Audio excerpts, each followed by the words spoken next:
Healing crystals, skincare routines, knitting a sweater, fitting in jeans. With Katie and Sarah, no need to worry, you're on a lady journey. Just a mom to those around me. You will always be a mom. I will now with these shoes. Yes. I've been going around. I'm like voted most popular sneakers by my mom blog. People are like, "Oh, you're a mom." I'm like, "Wouldn't you like to know?" No, but I love the lifestyle. Yeah. I just love a comfortable sneaker that gets me from the daycare to soccer. Yeah. Oh my God. Sometimes do you ever fantasize like what kind of mom you're gonna be? I have a fear that I'm gonna be like the mom that everyone's like, ugh.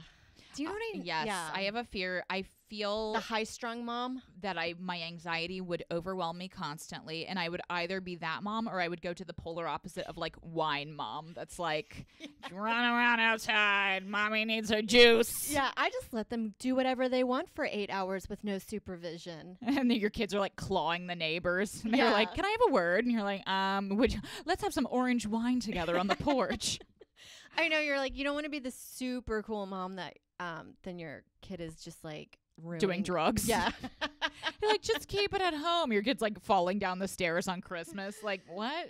I know. I remember growing up, and then there would be like a few cool moms, or like the moms that would smoke pot with their kids. And even then, I was like, I don't think that that's cool. No, I know. Even then, you're like judging. You're like, are you okay? Yeah. Is this a good family dynamic? Yeah. Yeah. Yeah. It's gone like really quickly from like cool mom to like something's wrong. Yes. Like you have like a weird family background, and I'm picking up on it right now. Yeah. Did you ever do that with your parents? Anything like that? No, they were never. My parents weren't big drinkers. They'd have like a glass of wine, maybe a meal, but I never saw any like addiction issues. My dad maybe with food. Mm-hmm. That's a safe one to get into with your family. Little birthday cake in the morning never hurt anybody. Yes, and that takes years. Yes. To see that and by the time you're in your 70s, and then it's like, I was gonna die anyway around. Oh, then. you gotta get it in. Get it in. So no, I never had. There was never like anything where I'm like, I'm worried about mom and dad. Yeah, that's good. Yeah. My mom was like very strict of like, you don't have wine. Like my cousins, their parents would be like, "Oh, Thanksgiving, like have a little wine." My mom was like, "Oh, we don't do that." Yes. Oh, hell no.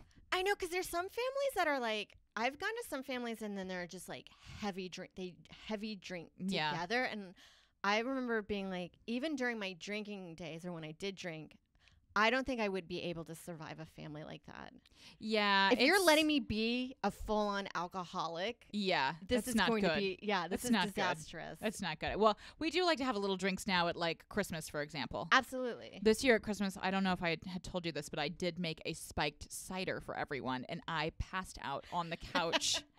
I immediately passed out. And I was like, this family event almost veered into tragedy. Yeah. Like, oh, this will be fun. And then you're just like out at 8 p.m. Yeah. And then you wake up at like 3 a.m. You're like, what happened? It's dark. It's on a couch. The Christmas tree is just there. I'm like, tragedy You're like, strikes. did they just leave me like this?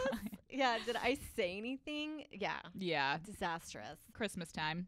Well, our guest today, who we're going to get into, but by the way, welcome to Lady Journey, everybody. Yeah. Welcome to Lady Journey. We are very excited for all the new Patreon members, and we'll get to them. We're going to get to those too. To the crystal ceremony. The crystal ceremony is upon us. But we want to say welcome. We want to say thank you. Thank you to everyone supporting us. Please give us a little like and review on our podcast platforms. On Apple, iTunes, we almost have 100 reviews. Yes. So come on, push us to over 100. Push us to over 100. We really want some. We do have a Patreon if you're interested in more. We've got tons. We now have 100 pieces of Patreon content. Yeah. So it is We've got friends coming on now that are in have niche. I think it's both. I never know how to say that word. It's not Nietzsche. I know that. No, and very nihilistic. Yeah. That have are also they go on specific journeys, and that we're getting them involved in our stuff. Experts. We have started to pivot to doing some interviews. And so we're having on our Patreon platform, we have a interview with a skin expert. She tells us all of her skin picks She has for summer. a monthly newsletter. It is called Dead Skin, and her name is Julia Solomon. Very funny, and she's all about it. So join that newsletter. Yes. And I think we'll have a link on our blog for that. We will have a link. We'll definitely have a link. And so, yeah, we have tons of fun stuff. And we even have a new sponsor coming up, which we're very excited about. We have not received the product yet, but it is a men's pubic hair trimming service. Because I think Father's Day is coming up, and they thought this would be a great gift for our lady listeners for their male significant others. Well, I think they thought that, but I actually looked into it, and I will not be giving this to my father because it is overtly sexual. There is a ball freshening spray. No, Joe gets they sponsor Joe on his podcast, okay. and we get a ton of stuff, and it's like a balm for your balls, and so your balls don't smell. And I am all for instilling fear into males. Yes. I love Yes. that we're It's a marketing, a great marketing. kind of lightly shitting on the Well, product. we're not. We No. have not officially received it. No, that's So. true. I do use their razors. And Do you? Yes, I do. Oh, I can't wait. I like, and they have travel razors that I really like. So there are stuff that you can use for the woman. But I love the smells are like tobacco. Ooh. Yeah, I love leather. that. I love smelling like my legs just smoked a cigarette. Well, we're gonna be getting our products, so look out for that for our next recording session. That'll be for July and August. And now I would like to take a special moment to welcome our new members. So Sarah, if you will do the honors, we have a lot of new Patreon members, so you read the names and I will give them a crystal. Each person will receive. So the first person we'd like to welcome is Becky.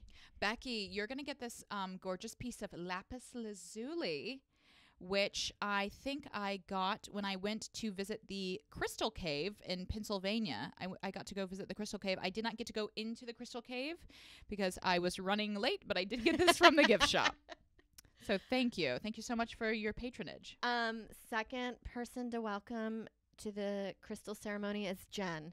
Jen, I'm going to give Jen this little agate slice. When I first moved into my East Village apartment, I lived at 40 East 3rd Street. That was my address. And I moved in, and this is actually kind of cool. My whole little tiny hole-in-the-wall room was bare, and then this was just like sitting on the windowsill. And I was like, a gift. A gift from Mother Nature. I love those. I have 2 of those upstairs. I love it. The next one is Jennifer. Jennifer, okay, so my best friend's dad actually collects crystals, and he came to see my comedy show recently, which was so sweet, and he brought this for me as a gift. So What is it? I think it's a piece of jadeite, and it's like kind of a gorgeous, it's kind of hard to see, but it's kind of like a gorgeous little woman playing, maybe she's playing an instrument, she's kind of cuddling like a little animal or something like that. At first I thought it was like E.T. Yeah, it does kind of look, it could also be that. I'm not 100%. the top part right here. Yeah, it's got kind of like but this could be her hair, so I'm not sure. But it's gorgeous. Jennifer, that was a good one. All right, next coming to the stage is Kathleen. Kathleen, oh my gosh, I cannot remember the name of this crystal, but my aunt did buy this for me when she was doing a film. She was doing a film in in Death Valley in California, and this was a piece that she got there, and I forget what this is called, but this is supposed to be the stone that is most likely to contact extraterrestrials with. I can see that. Yeah. It looks like it's from the moon. Yeah, it's very moonish, and it could be like a transmitter. Yeah. So Kathleen, this is one of my favorites. Then we have Maddie G, Alexa. Okay, let me see. I'm gonna really do it up for Maddie G. Oh, yeah, okay. He's our OG. Maddie OG. Yes, our Maddie OG. So this is a gorgeous piece of fluorite, which I bought this at the witch store in the East Village. Whatever it's called. It's called like Enchantments or something.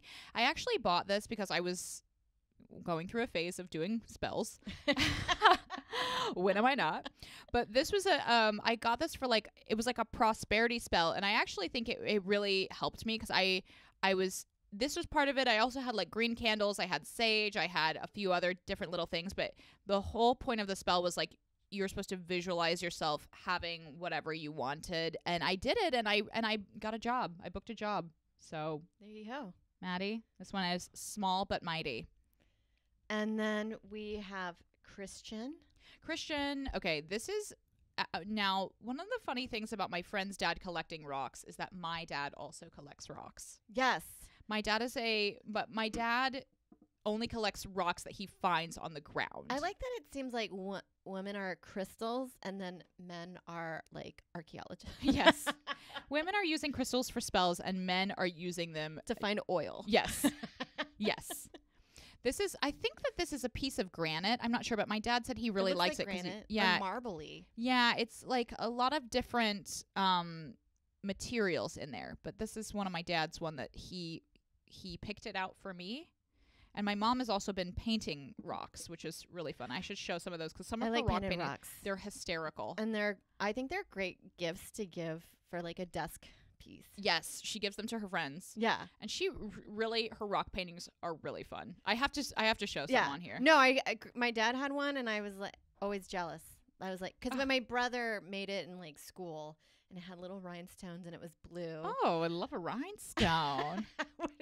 It's just one of those things where you're like, you think, oh, this is a crappy thing that my kid made, but it's actually like really sweet and endearing that I actually feel like painted rocks are really cute. They are. Yeah. There's something about them. Okay, now we're on to Abby. Oh, okay. I'm going to give Abby this gorgeous piece of hematite. I forget what hematite is good for, but it's a really good, it's magnetic. I don't actually have no idea where I got this, but I love it. It's so smooth. Yeah, it's pretty. Yeah. It's got a little sheen on there. Yes, a little sheen. And then we've got Jeanette. Jeanette is going to have to be this one, which I totally forget what this stone is. I have no idea. My stone skills are going way down. This is another one my aunt got me, but it's a gorgeous, I think this is actually two stones that have grown together, but it's very sparkly. And Jeanette, you're going to love this, Jeanette. Yeah. Again, I'm not physically giving these to you, but these are just the stones that represent you being our patron. So thank you so much. I can totally picture us later on running out of stones that we kind of regift. We're going to have to re-gift. Well, I'm going to be buying new stones. Several names go to one stone later. Yes. Or this is a trip to the lake. Yeah. To the crystal shop. Oh, I'm going to Glacier National Park for 4th of July, so maybe I'll pick up some little fun rocks for our future Patreon members. I love that. I love that vacation for you. Okay. And then we've got Ian. I think this is our last one. I've got a little tumbled piece of obsidian for Ian, and I like obsidian. Obsidian I know is good for scrying, which What's that? It's when you stare into it and then you kind of like let your vision go and then you kind of just like dissociate and imagine something and then you kind of claim that it is reality. So I'm just scrying for a second. I'm like, Ian's gonna have a great day today. Go Ian. So those are our stones. And now we'd like to invite you guys to please enjoy our incredible interview with a man who is a very talented comedian. He's been doing stand-up for years and years. He regularly opens for Jim Gaffigan. Yes. And he has just gotten into a new passion. Ladies and gentlemen, it is a journey into overnight oats. Overnight oats. And I think you guys were really going to love the journey of overnight oats. And I love the seriousness that we get into with overnight oats. And then when you discover something new for yourself. Yes. Ladies and gentlemen, enjoy the journey. Enjoy. Yeah, so I did feel a degree of vulnerability discussing my overnight oats journey, taking that to the stage, because as you say, you don't share all parts of yourself. Hopefully, eventually you get there, but that was a step for me. Talking about, I just kind of got into. My wife was away, and I got into overnight oats. First purchasing them, and then the logical next step, making my own. Oh, so you were buying the little pre-made ones. I was, yeah, because it was just kind of a quick thing, and I was like, all right, I'm seeing these things everywhere. Yes. Let me get in on it. So I purchased, and it was, I consider it kind of in the pudding family. So I love pudding. Yeah. Yes, love a pudding. I'm a chia girl. I'm a chia girl for sure. Yeah, yeah, and I like rice pudding too, which has that texture. So it's not a Rice tough pudding. it's not a tough leap. So yeah, then I started making my own because why like I was, you start to ask why am I paying whatever the hell it is, The $6 for markup, right? the markup on the oats is nuts. Yeah. Yeah. You're And I basically paying for the technology, I guess, of soaking the oats. That's what you're paying for. Right.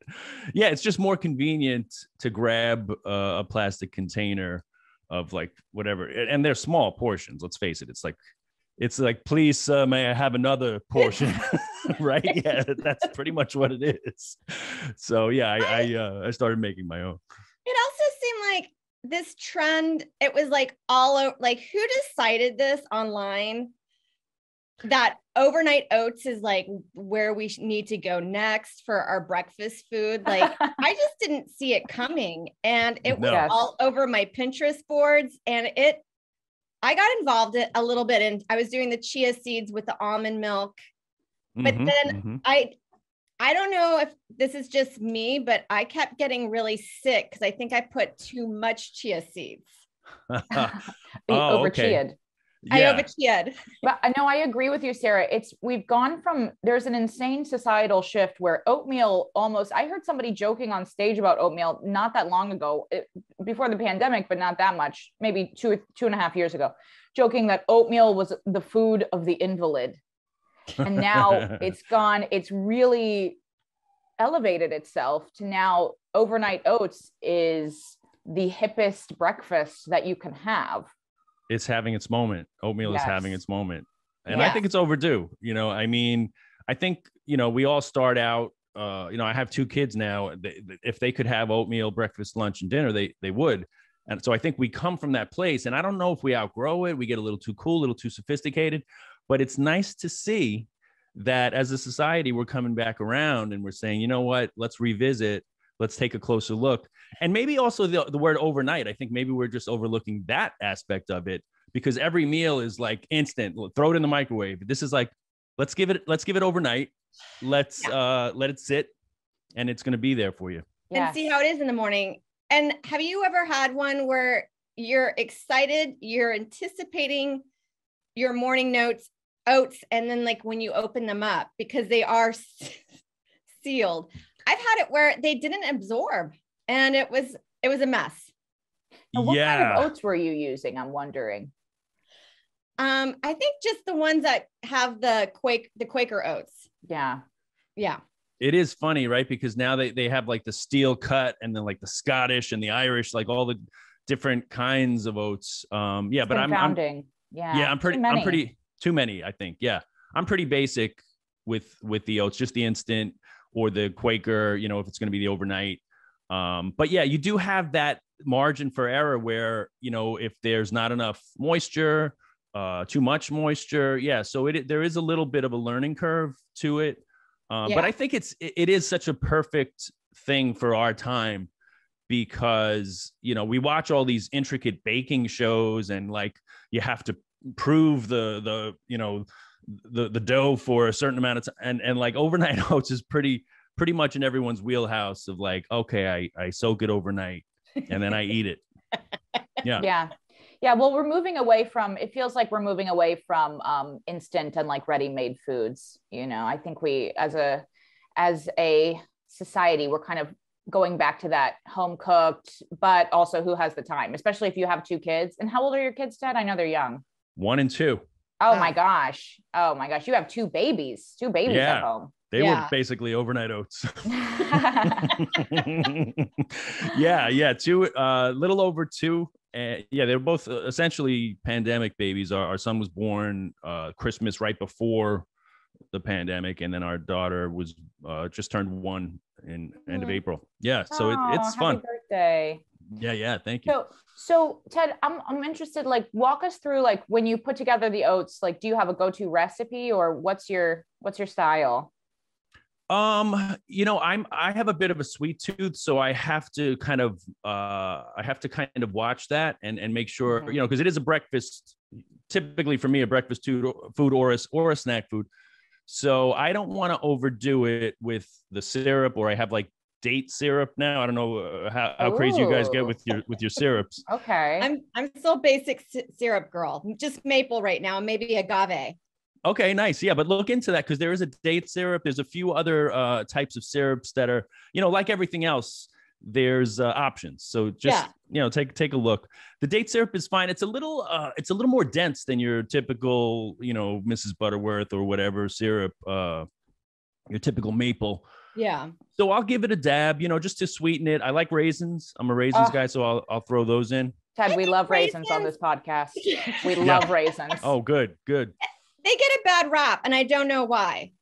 Do they? I mean, are people talking bad about raisins? Well, A lot of people will do a, I love an oatmeal raisin cookie. And if I say it publicly, I'm scorned. People are like, no chocolate chip. I'm like, I like the cinnamon. I like the raisins. It feels like a fuller taste to me. yeah. I like just the texture of a chewy raisin because I feel as though you have to almost break the seal to get into the texture of it. Yes. Yeah. It's almost like the bubble wrap of foods, right? Because you have to pop it. It's that same sensation. It's texture. But yes. It's a texture thing. Yeah. Yeah. So I do add raisins are a must for me. Yeah, it's pretty simple. So a little cinnamon, a little salt just for that. Salt in an oatmeal is a game changer. Yes. Yeah. That's an adult thing too, because as a kid, you would never think. And even salts, right? Now you have your coarse, your fine, your sea salt, your pink Himalayan. Like everything has like options now. It's crazy. But yeah, I'll throw in a dash of like sea salt, that kind of thing. Yeah.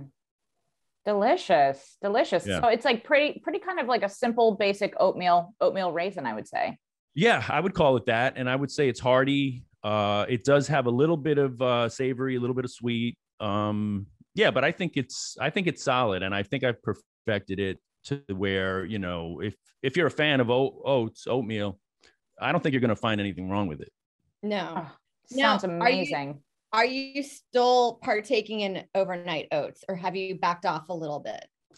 Well, I backed off a little, partially because of the kids, but also, I'm making more oatmeal than ever. I will say that.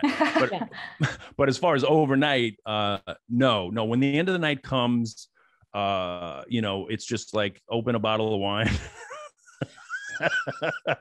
and watch a show and collapse until the next day starts. More or less. Yeah. So the overnight oats, it's too much work. it turns out. Because they really do make it seem like it's easy. You just set it and forget it. But like, right. You have to mix it. You have to pour it into the little containers. It's a whole thing. thing. Yeah. I feel like anything that takes even the smallest measure of commitment, I don't have time for at this point. Because, it's funny, when I did that bit, and that was one of those bits, if we want to get into the nuts and bolts of comedy, I did that bit one time. It was just one of those things. And Sarah, it's funny that you talk about, even jokingly talking about sharing your journey. I was like, is this like ridiculous to talk about on stage? But I just did it that one time. And I was like, let me just air it out. I think the bit probably took like 6 minutes or so. My wife was away. So I think that she was in Hawaii visiting her sister. So I think it added to this whole thing. I was a bit adrift. And I just, I did things that were out of character or unusual. It turned into a bit that I did probably once or twice, but it's funny. It did resonate with people. Yes. We love the mundane, anything that's, those kind of dark corners of life, like Sylvia Plath, it's just a window into the darkness. Yeah, because it is like a path to suicide. If you have too many overnight oats, are definitely a red flag. It's a sign. Yeah. No, these are things that I love. I love things that people do by themselves. And it is really like, I do think they need to be shared more often because they're so relatable. And I love the science behind it. Like the trial and error and doing this kind of stuff. Like, and then I was thinking about this because I'm all over the place with my milk choices. Like one day I'm oat. Yeah. next day half and half, and I'm like, I really need to start getting consistent on my my milk choices. But these are like the inner struggles of what we do when there's no one around, and this is why like I like these kind of moments. Yeah. And like we're saying, there's options with everything now, whether it is milk or syrup it can be or paralyzing. salt. Yeah. Yeah. At the store, you're like, I don't know. I have no idea. Yeah. On the one hand, there's never been a better time to be alive with all these options, but by the same token, it can make you contemplate ending your life with too many options, because especially pandemic and all these other things, it's like you have this part of you that I want to live. I want to try every milk. I want to try every syrup. Yeah, yes. But it's like, then you kind of retreat to your warm blanket, which for me is oat milk and raisins. You're an oat milk guy. Were you doing oatmeal with oat milk? Yes. Oh, wow. Double oat. I doubled down on the oats. I think a number of baristas kind of talked me into oat milk. I was slow coming to oat milk because I was an almond milk guy. I don't think my journey is unusual. Yeah. No. My milk journey is pretty pedestrian. Like I grew up a whole milk, went to half skim, eventually found my way to almond and was happy there. But then baristas were consistently saying, because I'm a guy that also will say, what do you recommend? I'm big on that. I like, a little conversation, a little like you're the expert. And they would say oat is, the creamiest. It makes the best latte, that kind of thing. So I came around to oat. So now, even just shopping, going to the supermarket, I'm an oat guy, and I don't see it changing. I mean, I've heard good things about hemp, but I'm taking a wait and see approach with that. Yeah. I haven't heard anyone talk about hemp milk. It seems like a milk, a certain type of personality. You have to have a certain type of personality to be bragging about your hemp milk, to be like very into it, suggesting it. You probably have to own a piece of clothing that's made of hemp. Yeah, like one of those special sweaters, the Baja sweater. Yeah. Your picnic blanket and your acoustic guitar. A festival. Doesn't it feel like especially with you're going to baristas and they're recommending oat milk, it's kind of like doctors and the pharmaceutical companies. Do you think they're working hand in hand? Oh, big oat. Yeah. big milks. I didn't even consider that. But that's a great point. I mean, how does anything get in front of our eyes, right? It's money, it's the lobbies, and that's a good point, maybe. But I will say, once I tried it, I was like, this is creamier than almond. And sometimes with almond, even if you put it in a coffee, it has that grainy thing where it settles at the bottom. Yes, that's true. You gotta shake it. You got to shake it. So I've appreciated, oat milk has delivered on the promise that I was given about it. Yeah. So I don't think I was talked into something unduly. I think it delivered. It wasn't sinister. No, I don't think so. And even if it was, it's had a happy ending. So yeah, I'm okay with it. Yeah. Now, when I was recently in Indiana, my mom told me there's a new thing. She just mentioned this to me, and I haven't really looked into it, but there's a type of new milk. Cow's milk is A1 milk, and then there's also A2 milk, which is a special type of milk that comes from a special genetically different type of cow that's supposed to be easier to process for people who are lactose intolerant or anything like that. But I mean, I've just kind of gone so far away from milk. The only time I really ever have it is like half and half in a coffee, or if I get a latte, I'll just, it's like a small, that's the only time milk comes into my life. Yeah. I'm dairy is pretty much out of my life for the most part. My wife's vegan, so that has informed a lot of my food choices. I'm kind of like vegan at home, and then on the road, anything goes. Yeah. Yes, that's also my pattern. I'm at home, I'm like salads and juice, and on the road, I'm like fully an animal. Yeah. But as far as like that kind of thing, that to me, you may have even said it. That sounds more genetically engineered, right? Like are they engineering these cows so that there's something missing in the milk that is not problematic for people who can't because it's not just, oh, we found a bunch of cows that Yeah, aren't, yeah. I think it's We found this out. well, I think yeah. I know we just discovered it. The cows have 3 udders. Isn't that weird? I think Right. Yeah. I'm just skimming this article quickly, so I think that what's happened was they found the genetically different type of cows in Europe, and so it's more of a selective breeding than it is a full gene modification. Okay. Well, Okay. I try to stay clear of the animal products these days. Yes. And those have been a big part of my food choices. But, sometimes you don't have those options. So sometimes you do have to eat.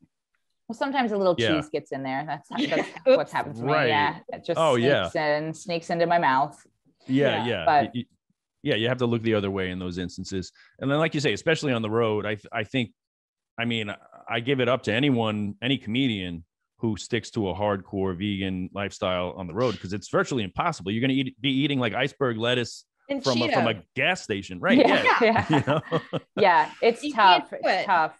Well, and also you don't want to beat yourself up. I feel like I get into a bad pattern sometimes where I'll starve myself instead of eating something that I'm not supposed to. And it's like, well, that's anorexia. So it's not a healthy diet either. No. These choices were made for the overall good. So you have to keep that in mind. You want to have a deep fried crab cake and you want to enjoy it. Okay. Of course. Yeah, no, my wife has taught me that. She's like, when you have the thing that you think you shouldn't be having, you have to make it a ritual that I enjoy this. I welcome it into my life. And I'm going to, to make a whole process of, just welcoming it into my body. Respecting it. Gave its life for you. Yeah, even if it's a piece of cake. Yeah. Yes. I stab the cake. Say thank you to it. I say thank you. That's right. I've never met your wife, but I love her. Yeah. I feel like I really love her. Yeah. Now, she's a psychic medium and an artist. So she brings all of that kind of world to me. I was predisposed towards that, but also as a comedian, you make fun of it. Yes, I'm the same. I'm like astrology. Just reading it every day. Right. Exactly. Basing my whole life decisions. Yes. So it is great. And she's very funny too. So it is it's a nice mix. Yeah. Okay. I have a follow-up question on the oats. Now there's I don't know if you're a TikTok user. Sarah and we certainly are. I'm a big fan. I'm a big fan of both of your accounts. Oh, thank you. Yes. Thank you. I'll have to find you and follow back. I have noticed one thing that's driven me crazy, and I have talked about this on the podcast a little bit before, but what's your opinion on the TikTok trend of baked oats, where they're actually blending the oats into flour and they're making basically like a dessert, claiming that it's healthy and serving it for breakfast. They're sweetening it with a banana, they're saying, but it's like it's cake. They're putting chocolate chips on, and it's like a whole banana. A banana counts as 2 fruits for your day. So I don't know if you want to start your day off with your entire fruit intake. No, that's a good point. I was not even aware of this trend. I'm only on TikTok as of 2 months ago. I was late to the game. I have a friend who he's been a movie editor for a long time, but is kind of pivoting to like social media stuff. So he asked me like, can I work with you? So we're doing it. And yeah, he's been great, but for the longest time, I was like, I had an account, but didn't use it at all. Mm-hmm. So in the last 2 months, I've been immersed in the TikTok world. Yeah. And so it's fascinating to see all these things that do pop up. And the things that capture your attention, right? Because it is so fleeting and quick, and you're scrolling. Yes. Yeah. So you see, like, you can turn overnight oats into a cake. Yeah, that sounds good. I'm into that. Yeah, closer inspection on anything, or just put the phone down. You're like, wait a second, this is clearly not a good idea. So yeah, having just heard it from you, I don't think oatmeal is bad, but it's probably not as healthy as other things could be, but introducing more flour to it doesn't strike me as a good idea. No, it seems like cake. Cookies or cake, right? Yeah. It's cake. I mean, I'm a big person. I need protein. I need a protein early in the day. Today I just had a little sourdough toast, but Yeah. that's not my usual, but I need like a juice and a protein, and then I'll have like a little piece of toast or something like that. But if I eat sugar in the beginning of the day, forget it. My entire day, I will get up, I'll go buy a dozen donuts. I'll black out, I'll come to, I have 12 donuts. I'm like, well, it is what it is. You know, it doesn't happen as much, but I remember years ago when I would just wake up, go to a coffee shop, and maybe have a muffin or something like that, and then just not eat, you know.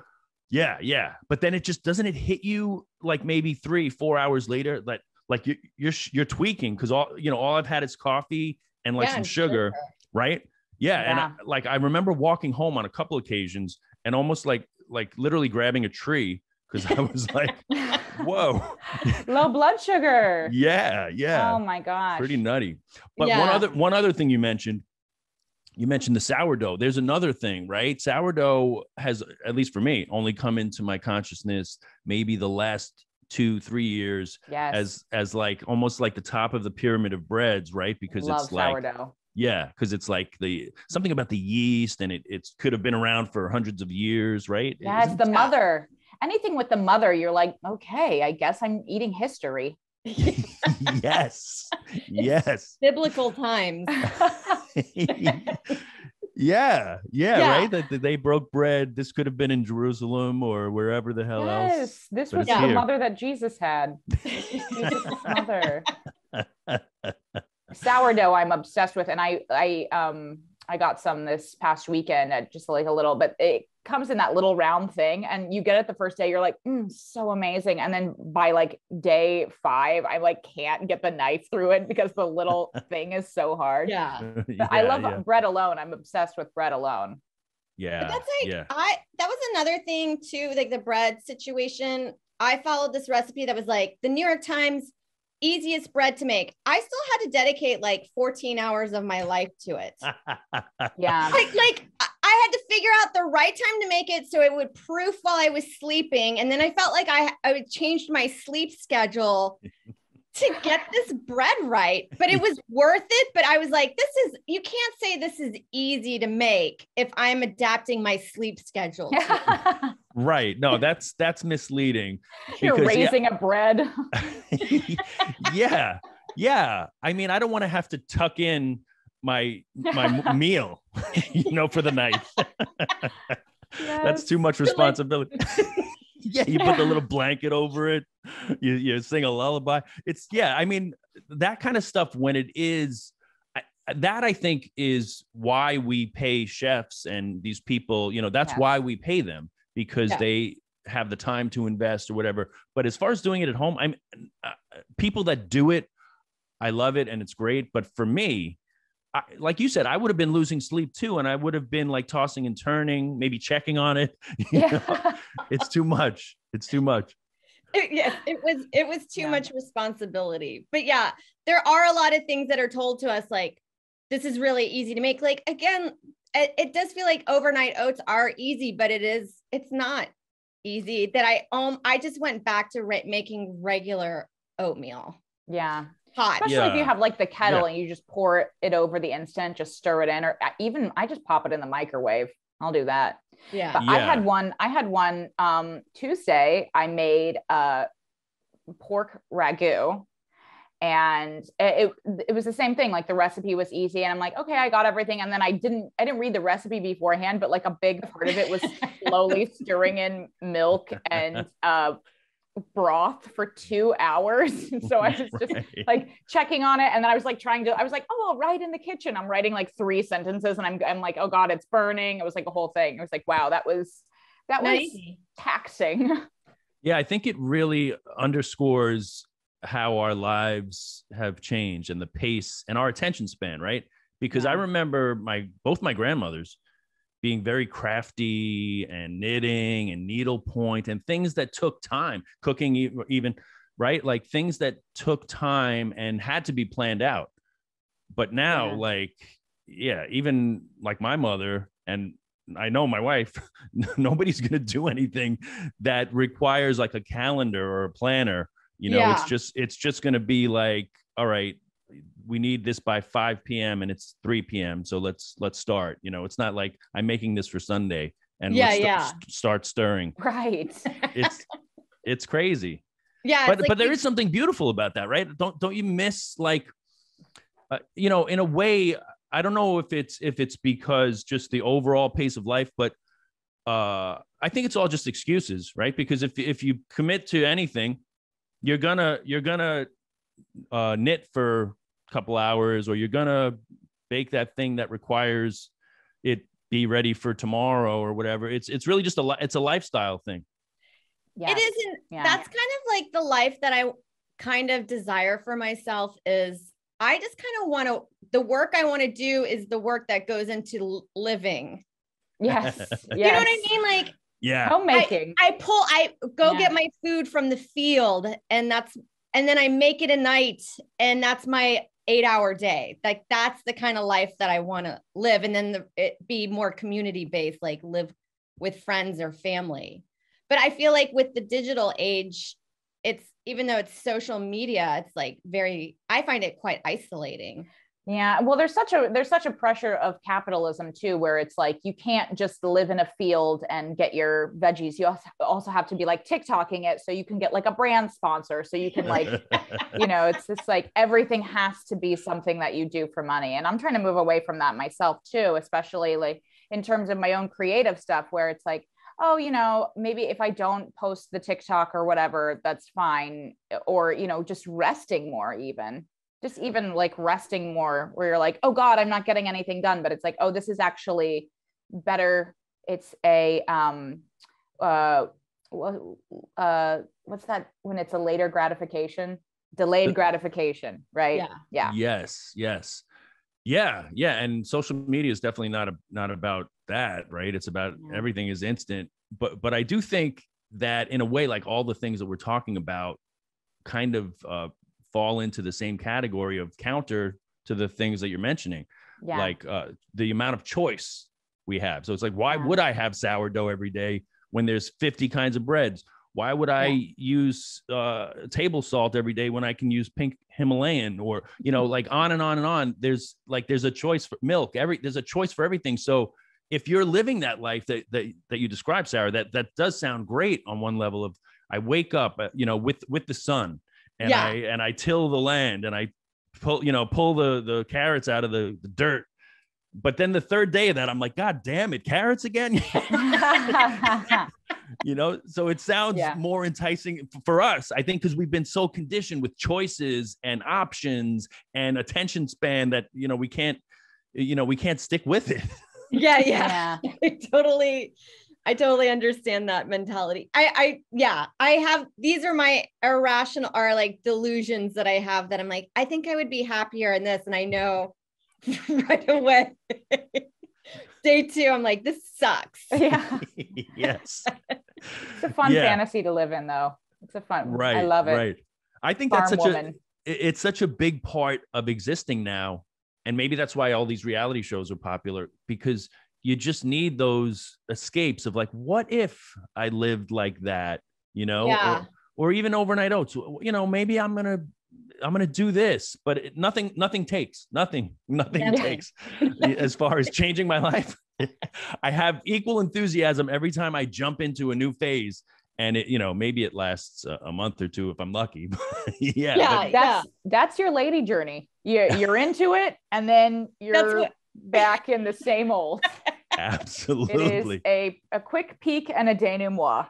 Well, this lady is fine with that.